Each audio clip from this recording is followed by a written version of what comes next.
Haleluya. Salam sejahtera saudara. Kita berjumpa kembali. Renungan firman ini saya mau bagikan buat kita. Waktu perjalanan Yesus, kemudian ada 10 orang yang sakit kusta. Dan mereka berseru-seru kepada Tuhan.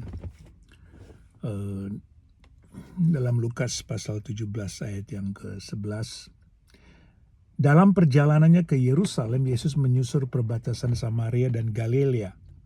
Ketika ia masuk ke suatu desa, datanglah 10 orang kusta menemui dia. Mereka tinggal berdiri agak jauh dan berteriak, "Yesus, Guru, kasihanilah kami." Nah, kita tahu pada saat itu penyakit kusta itu sangat contagious ya, sangat menular. Sehingga pada saat itu orang-orang yang terkena penyakit kusta itu telah diasingkan. Jauh daripada masyarakat, jauh daripada keramaian.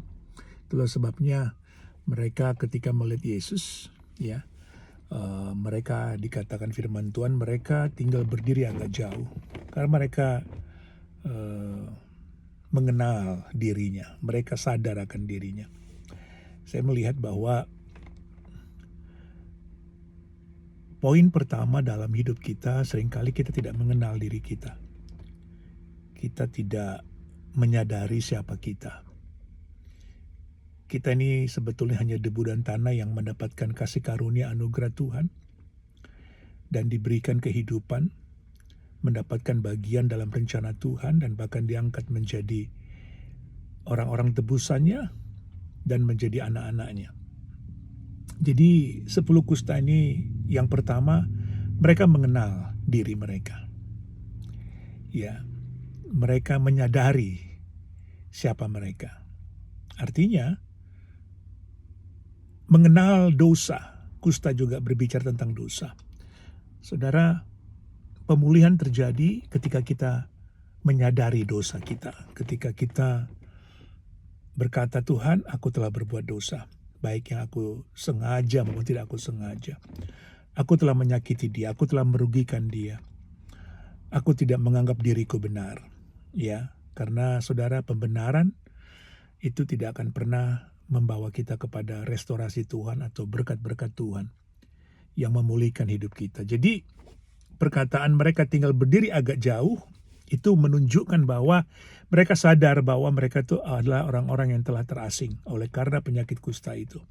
Saudara, ingat baik, dosa membuat kita memiliki jarak kepada Tuhan.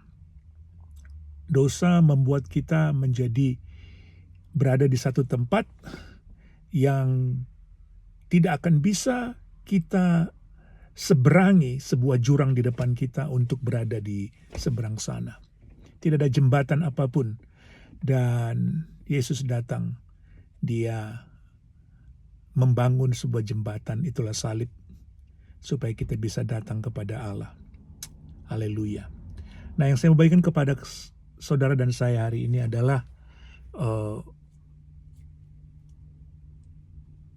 pemulihan terjadi ketika kita mengenal diri kita. Pemulihan terjadi ketika kita tidak menganggap diri kita benar. Pemulihan terjadi ketika saudara dan saya mengerti bahwa aku telah berdosa, Tuhan. Ya. Dan mereka mengenal diri mereka sehingga mereka berdiri agak jauh daripada Yesus. Dan mereka berteriak, perhatikan saudaraku, "Yesus, Guru, kasihanilah kami." Waktu saya baca ini, saya ulang. Saya mengerti sekarang ya bahwa dengan mereka mengenal diri mereka bahwa mereka adalah orang-orang yang berpenyakit kusta dan itu membuat mereka berdiri agak jauh daripada Yesus. Ya.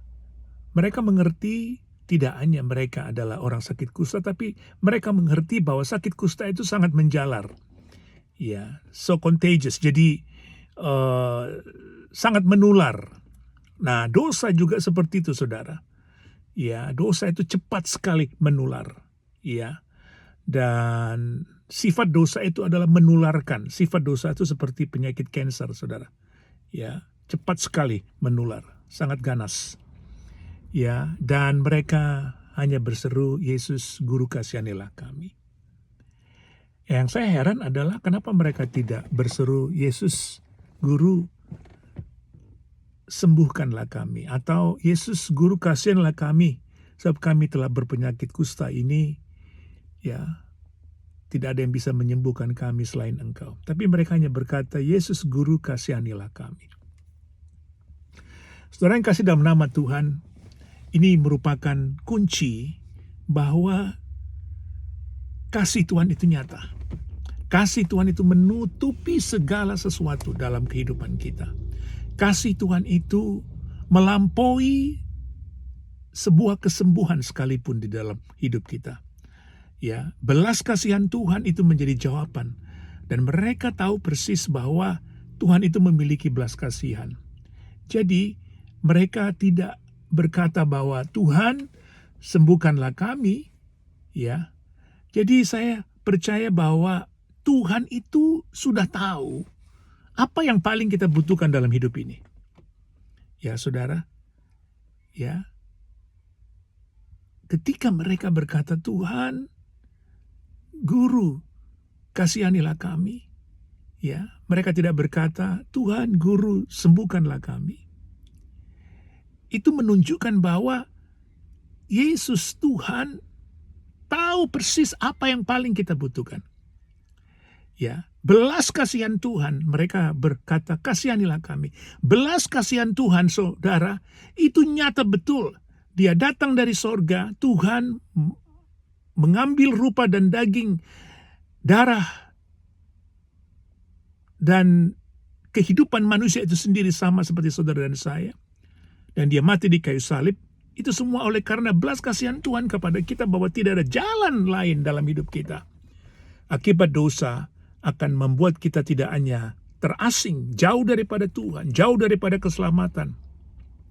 Dan tidak ada satupun yang bisa menghampiri kita. Tidak ada satupun orang yang bisa mendatangi orang kusta itu. Mereka telah dibuang, telah terasing. Itulah sifat daripada dosa itu. Dan yang lebih berbahaya lagi bahwa dosa itu sangat menjalar. Dosa itu begitu contagious, begitu ganas, begitu jahat. Begitu cepat dia menularkan sifat-sifat daripada dosa itu. Tapi puji Tuhan, saudaraku, ya, belas kasihan Tuhan cukup ya untuk tidak hanya menyembuhkan mereka, tapi membawa mereka kembali ya untuk hidup sebagai manusia normal yang kita tahu mereka akhirnya telah disembuhkan. Jadi saya percaya ya, kasih Tuhan itu dalam hidup kita itu bukan hanya sekedar seperti yang mereka katakan, Tuhan kasihanilah kami. Ya, tapi kasih Tuhan itu sungguh-sungguh nyata. Sungguh-sungguh nyata dalam kehidupan kita. Seperti saudara dan saya telah alami. Seperti saudara bila membaca daripada kisah 10 orang kusta ini, mereka disembuhkan oleh Tuhan. Kalau kita manusia, saudara, kita boleh memiliki, kita katakan, oh ya, saya kasihan sama dia. Ya. Tapi hanya sampai kepada level itu. Itulah sebabnya mereka sungguh-sungguh mengenal kasih Tuhan itu. Ya, Tuhan, Guru, kasihanilah kami.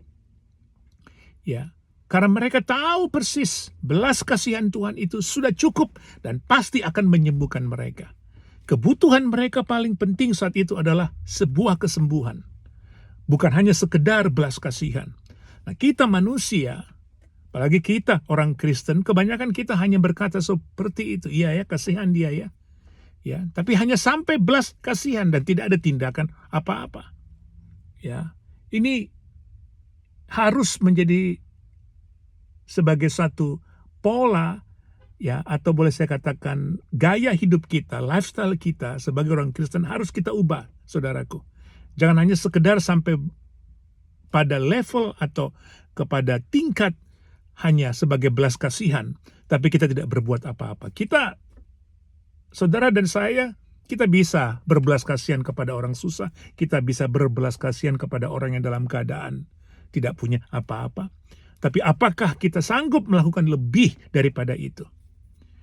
Dan kadangkala belas kasihan kita hanya sampai kepada level belas kasihan, dan kita tidak berbuat apa-apa, dan bahkan justru membicarakan orang itu, ya kasihan dia ya kasihan ya, karena dia diperlakukan seperti itu, ya kasihan ya dia kehilangan pekerjaan, ya kasihan ya dia sampai hari ini dalam keadaan susah.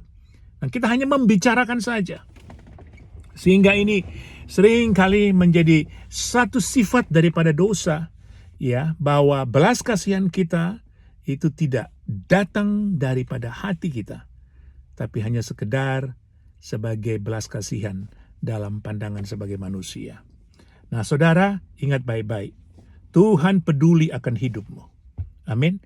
Dia sangat peduli akan hidupmu. Dia tahu persis mereka itu butuh daripada sebuah belas kasihan. Mereka itu 10 orang kusta itu butuh daripada sebuah hanya kasihanilah kami. Mereka butuh kesembuhan. Amin, saudaraku. Jadi yang pertama, saudara dengar baik, Tuhan peduli akan hidupmu. Lebih yang daripada engkau pikirkan. Apa yang tidak pernah dilihat oleh mata, tidak pernah didengar oleh telinga, tidak pernah timbul di hati manusia, itu yang Tuhan berikan buat mereka yang mengasihi Tuhan. Amin, saudara. Yang kedua, perhatikan baik-baik. Ini penting sekali, ya. Dalam Lukas pasal 17 ayat yang ke-14, ya, ketika Yesus mendengar, ya, teriakan orang ke-10 orang itu yang berdiri agak jauh itu, 10 orang yang berpenyakit kusta itu, dalam Lukas pasal 17 ayat ke-14, Alkitab menulis seperti ini. Ini luar biasa, saudara, dahsyat. Lalu ia memandang mereka dan berkata, "Pergilah, perlihatkan dirimu kepada imam-imam." Dan sementara mereka di tengah jalan, mereka menjadi tahir. Ini luar biasa, saudara. Mereka berkata kepada Yesus, ya, "Tuhan Guru, kasihanilah kami." Tadi saya sudah terangkan, mereka tidak hanya berkata, "Tuhan Guru, kasihanilah kami," tapi intinya adalah sembuhkanlah kami.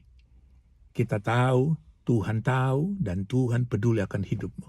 Dia tahu kebutuhanmu yang paling penting dalam hidupmu. Amin, saudaraku. Ya. Nah, yang kedua, Tuhan tidak bilang seperti ini lagi. "Pergilah, sebab aku telah menyembuhkan engkau." Ya. "Perlihatkanlah dirimu kepada imam-imam." Ya, tidak ada kalimat seperti itu. Ya, tetapi Yesus berkata kepada mereka, "Pergilah, perlihatkan dirimu kepada imam-imam." Saya mau tanya kepada saudara, apa yang mereka dengar jawaban Yesus itu? Mereka sudah berkata, "Tuhan, Guru, kasihanilah kami." Lalu Tuhan katakan, "Pergilah, perlihatkan dirimu kepada imam-imam." Ya. Apakah Yesus tidak tahu bahwa mereka berpenyakit kusta? Apakah mereka hanya butuh sebuah jawaban, "Ya, aku mengasihi kalian, ya, aku berbelas kasihan kepada kalian, ya, pergilah, perlihatkan dirimu kepada imam-imam." Ya, kemudian apakah ada dalam pikiran saudara saat ini, ketika Yesus berkata seperti itu, mereka itu sembuh? Ya, karena Tuhan tidak bilang, "Ya, aku sembuhkan engkau karena imam agung saat ini berdiri di hadapan kalian." Betul, saudara? Makanya Yesus katakan, "Perlihatkan dirimu kepada imam-imam." Ya, karena yang menyuruhmu adalah imam agung. Kita tahu Yesus adalah imam agung. Saudara, tidak ada kalimat seperti itu. Yang Yesus katakan adalah, "Pergilah, perlihatkan dirimu kepada imam-imam." Jadi, saudaraku, ketika mereka mendengar perkataan Yesus, mereka dalam keadaan sama. Tidak ada perubahan. Secara fisik, perhatikan saudaraku, secara fisik. Tuhan bekerja secara roh dalam alam spiritual, karena Tuhan itu adalah roh adanya. Apa yang Tuhan ucapkan di dalam roh, di dalam spiritual, itu akan jadi dalam alam jasmania. Kita bisa melihat penciptaan langit, bumi, dan segala isinya. Dia berkata melalui firman-Nya, di dalam spiritual, di dalam roh, dan itu jadi dalam bentuk fisikal. Ya, terjadilah langit, bumi dengan segala isinya. Kita sudah tahu dalam Kejadian pasal yang pertama bagaimana penciptaan langit dan bumi. Jadi saudaraku, ketika Tuhan berkata, pergilah perlihatkan dirimu kepada imam-imam di dalam alam spiritual, di dalam perkataan yang keluar dari mulut Tuhan, yaitu firman-Nya. Firman-Nya bekerja dan mereka mendengarkan. Alkitab katakan iman timbul dari pendengaran akan firman Tuhan. Iman mereka bangkit. Iman mereka membuat mereka bergerak.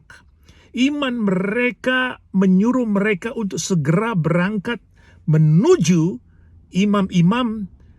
Imam mereka berkata, di dalam hati mereka, saya percaya engkau harus bergerak, engkau harus melangkah.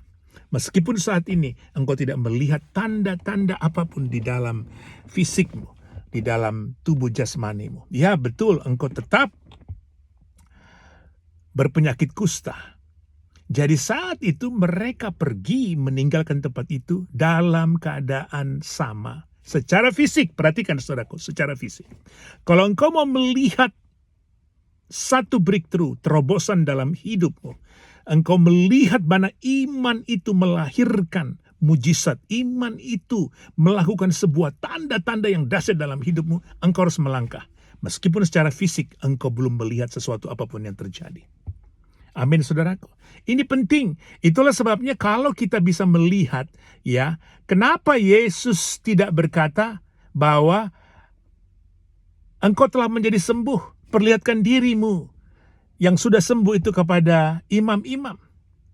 Amin saudaraku. Ingat baik-baik, iman dilahirkan bukan karena percaya, tetapi karena yakin.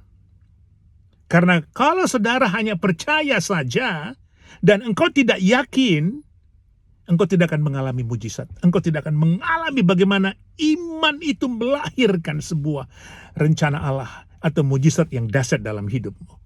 Ya, jadi iman adalah sebuah pengalaman hidup, ya, yang diawali apa? Dengan percaya dan diakhiri dengan keyakinan. Engkau memulainya, engkau mengawalinya, engkau start, ya, dengan belief, ya, percaya, dan engkau akan mengakhirinya dengan trust atau yakin. Jadi percaya dengan yakin, ya, itu tidak bisa engkau pisahkan. Kalau engkau hanya memiliki percaya, ya, itu dialami oleh orang-orang ini, ke-10 orang sakit kusta ini. Ketika mereka mendengar perkataan Tuhan, mereka tidak mendengar perkataan, engkau telah aku sembuhkan, sekarang perlihatkan dirimu kepada imam-imam. Tidak, mereka mendengar perkataan Tuhan, ya, pergilah, perlihatkan sekarang dirimu kepada imam-imam. Itu menunjukkan mereka percaya.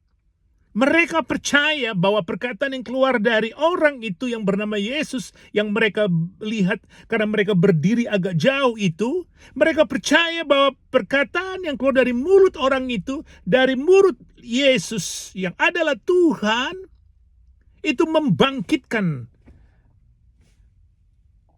semangat mereka, membangkitkan iman mereka, yaitu mereka percaya.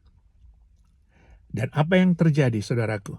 Ya, ini kita lihat bagaimana Tuhan menunjukkan kepada kita, ya, bahwa kalau kita berjalan bersama dengan Tuhan, kita tidak boleh hanya sekedar percaya, tapi kita harus yakin bahwa apa yang kita percaya akan terjadi di dalam hidup kita. Dan kita bisa melihat bahwa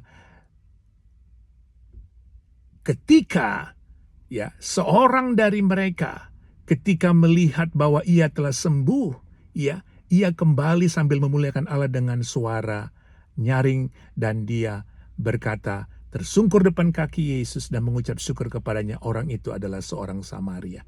Nah, perhatikan saudaraku baik-baik. Ya, poin yang kedua ini saya ingin ingatkan kepada saudara bahwa ketika saudara dan saya kita mendengar firman Tuhan, itu baru percaya. Tapi ketika kita melakukan firman itu, karena kita yakin bahwa firman itu tidak pernah gagal. Amin, saudaraku. Firman itu tidak bisa gagal. Jadi, saudaraku, Tuhan mengingatkan kita. Tuhan mengingatkan saudara, Tuhan mengingatkan saya bahwa apa yang Tuhan katakan. Lalu ia memandang mereka dan berkata, pergilah perlihatkan dirimu kepada imam-imam. Perhatikan, dan sementara mereka di tengah jalan, on the way, ya, ketika mereka di tengah jalan, tiba-tiba mereka menjadi tahir. Amin, saudaraku. Iman adalah perjalanan engkau bersama Tuhan yang dimulai dari percaya, dan engkau harus yakin bahwa saat engkau berjalan bersama dengan Tuhan akan terjadi sesuatu yang engkau yakinkan di dalam imanmu. Amin, saudaraku. Dan sementara, perhatikan, ya, dan sementara, apa artinya? Tuhan sedang mengingatkan kita bahwa kalau kita berjalan bersama dengan Tuhan, kita harus mengerti bahwa jangan hanya kita mulai, jangan hanya sampai di tengah. Itu artinya on the process, sementara. Ya, artinya sementara saudara sedang melakukan firman Tuhan, ketika saudara melakukan firman Tuhan, jangan setengah-setengah. Jangan hanya 30%, jangan hanya 40%. Ketika engkau percaya kepada Tuhan, jangan hanya 99%, tetapi 100%. Artinya, saudara boleh belajar daripada perkataan firman Tuhan ini. Sementara.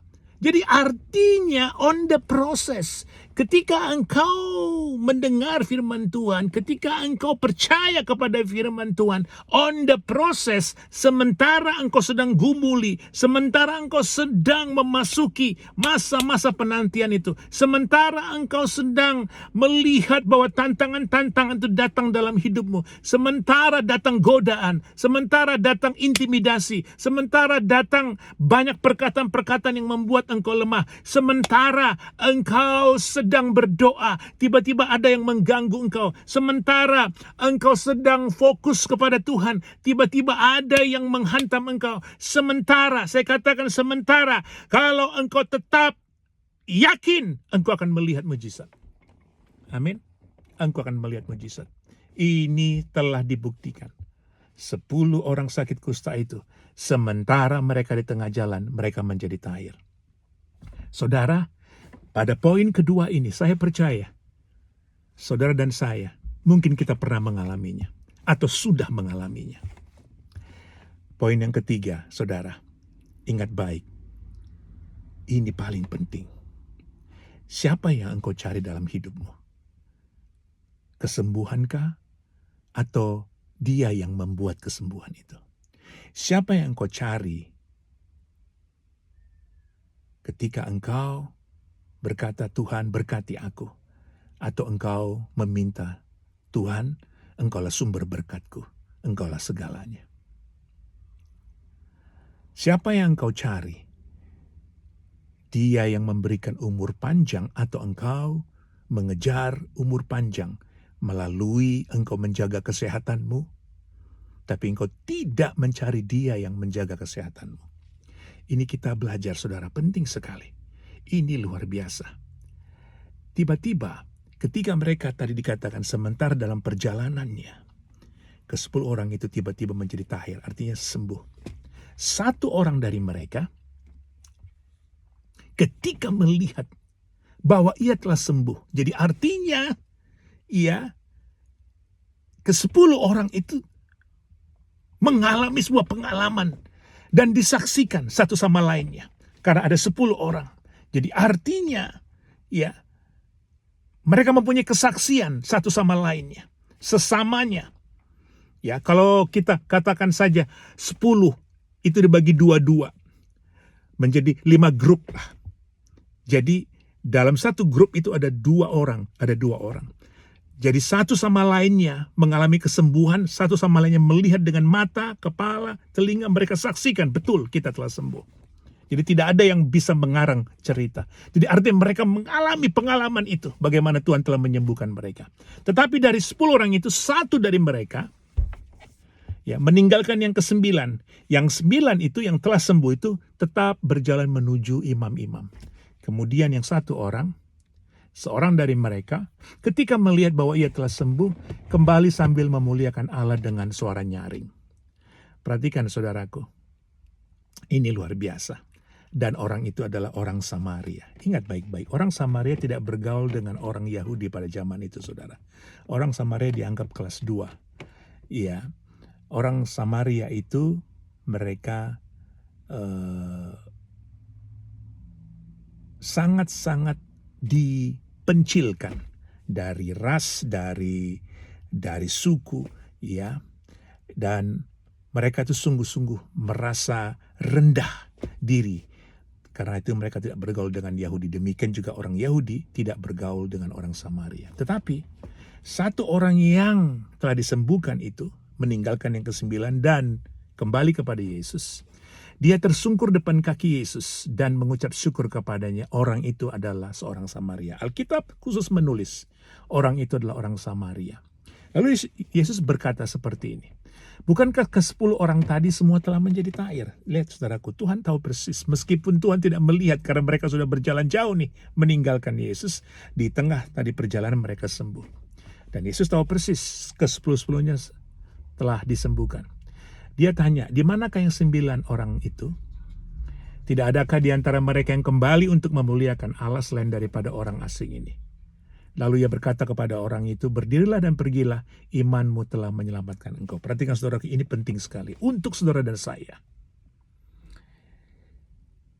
Ketika saudara mengalami terobosan, saudara mengalami berkat, saudara mengalami kesembuhan, apa saja yang kau sudah gumulkan dan Tuhan menjawabnya. Apa yang kau lakukan yang pertama kali, responmu ketika engkau menerima kesembuhan, ketika engkau menerima berkat itu. Mari kita belajar dari orang Samaria ini. Perhatikan baik-baik saudaraku. Sebetulnya ini merupakan sebuah kesempatan penting. Kesempatan yang paling luar biasa dalam kehidupan orang Samaria. Karena dia orang Samaria. Tapi dia mengalami kesembuhan sama dengan ke-9 orang tadi. Tidak dikatakan ke-9 orang itu semuanya orang Samaria atau ke-9 orang itu adalah orang Yahudi. Tapi saya percaya ke-9 orang itu, ya mereka adalah orang Yahudi. Karena hanya satu orang ini Tuhan katakan seperti ini. Orang itu adalah seorang Samaria. Orang itu adalah seorang Samaria. Jadi dari ke-10 orang itu hanya satu orang seorang Samaria. Itu sebetulnya merupakan kesempatan buat dia, challenge untuk dia untuk menyatakan, lihat saya orang Samaria yang tidak dianggap, yang dianggap rendah, yang dianggap kecil, saya juga menerima berkat. Itu merupakan kesempatan untuk dia menunjukkan ya bahwa dia pun mendapatkan berkat. Tidak hanya kepada 9 orang Yahudi yang sakit kusta bersama dengan dia. Saudaraku perhatikan baik-baik. Ini penting buat kita. Berhati-hati dalam hidup ini. Kebanyakan kita jatuh pada saat kita tanpa sadar jatuh dalam dosa kesombongan. Ini sangat berbahaya. Ini merupakan kesempatan untuk orang Samaria itu. Ya, sebetulnya kalau dilihat yang menyembuhkan dia siapa? Orang Yahudi, Yesus. Dan dia di antara orang-orang yang sakit kusta juga di antara orang-orang Yahudi. Dan Tuhan tadi sudah suruh, tidak ada salahnya kalau dia juga tetap terus mengikuti ke-9 orang tadi untuk menunjukkan kepada imam-imam loh, saudara. Itu orang-orang yang terpandang. Kita tahu imam-imam orang Yahudi. Lihat aku telah mengalami kesembuhan. Lihat aku telah diberkati. Lihat aku telah memiliki ini. Lihat aku telah sehat. Lihat. Saudaraku, tapi dia tidak melakukan itu. Dosa kesombongan terjadi dalam hidup kita ketika kita tidak sadar. Ketika kita jatuh akan jebakan iblis. Kita harus tahu siapa kita. Tadi sudah bagus yang poin yang pertama. Mereka menyadari mereka tidak berani dekat sama Yesus karena kami orang sakit kusta. Ini sangat berbahaya. Kalau terlalu dekat bisa menular. Artinya kenal diri. Siapa sih saya? Kenali dirimu. Lo itu siapa? Gua itu siapa? Itu penting, saudaraku. Ya. Dan puji Tuhan, ada belas kasihan Tuhan di sana. Tuhan tahu yang terbaik untuk kita. Kemudian yang kedua, tadi kita belajar bahwa iman mereka bekerja. Iman mereka tidak hanya sekedar percaya, tidak hanya sekedar believe, tapi trust, yaitu yakin. Luar biasa.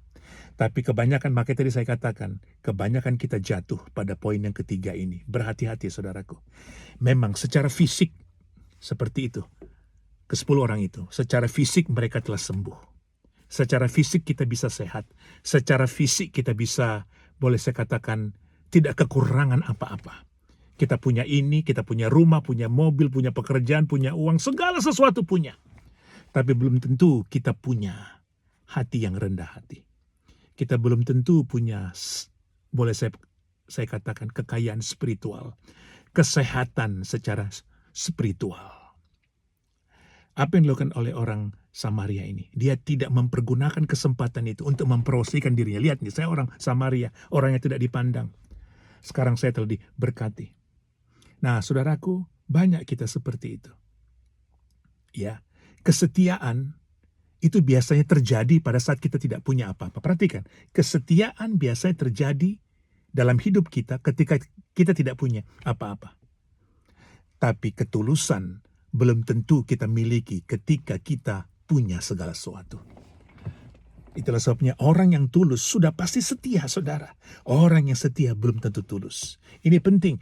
Apa yang terjadi dengan orang Samaria ini? Dia begitu rendah hati. Dia mengenal dirinya. Ini bukan merupakan kesempatan buat aku untuk menonjolkan diriku kepada imam-imam ini. Imam-imam Yahudi. Orang-orang Yahudi yang menganggap kami bangsa Samaria orang yang kelas bawah. Dia tidak pakai kesempatan itu untuk balik menyerang atau melakukan segala sesuatu. Inilah contoh orang yang telah dimenangkan, diselamat oleh Tuhan. Dia justru kembali kepada Yesus. Dia lebih butuh mencari imam agung yang bernama Yesus daripada imam-imam dunia itu, imam-imam Yahudi itu. Amin, saudaraku. Ini yang paling penting buat saudara dan saya. Jaga baik-baik hatimu. Tuhan lebih penting engkau memiliki kekayaan spiritual, kesembuhan spiritual, kesehatan spiritual daripada kesehatan jasmani. Jangan lihat seseorang dari luar, tapi lihat dari dalam. Ini penting buat saudara. Jadi saudaraku, yang pertama, puji Tuhan, kita mengenal diri kita. Kita adalah orang berdosa oleh karena belas kasihan Tuhan. Tuhan telah menyelamatkan kita. Yang kedua, puji Tuhan, kita telah berjalan dengan iman. Kita percaya dan kita diyakinkan kita mengalami mujizat itu. Tapi yang ketiga, hati-hati.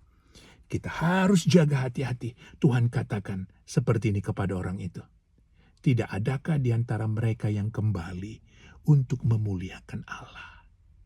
Selain daripada orang asing ini, Tuhan masih berkata seperti itu, orang asing. Tapi itu secara fisik.